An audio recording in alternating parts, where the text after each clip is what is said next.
Pension అందక చాలామంది వృద్ధులు ఇబ్బంది పడిన మాట వాస్తవమే. 1వ తారీఖేమో సెలవు, 5వ తారీఖు నిన్న సండే.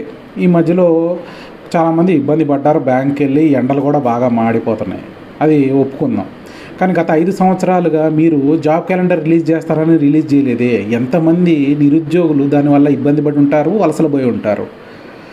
మెగా డిఎస్సి రిలీజ్ చేస్తారని రిలీజ్ చేయకుండా కాలయాపన చేశారు, లాస్ట్ తూతూ మంత్రం చేశారు. దానివల్ల ఎన్ని మంది ఇబ్బంది పడి ఉంటారు.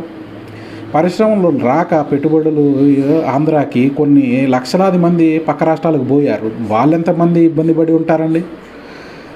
ఇంకా పెన్షనర్లు, ఏది ప్రభుత్వ ఉద్యోగుల్లో, వాళ్ళకి 10, 15, 20వ తారీఖు కూడా అందుతున్నాయి ఏది జీతాలు. వాళ్ళకి ఎంత ఇబ్బంది కూడా పడుతుండొచ్చండి. ఆశా వర్కర్లు, అంగన్వాడీ వర్కర్లు, వీళ్ళకి జీతాలు పెంచుతా అన్నారు. మరి పెంచకపోతే వాళ్ళ ఇంట్లో వాళ్ళు ఎంత ఇబ్బంది పడుతున్నారండి. ఇవన్నీ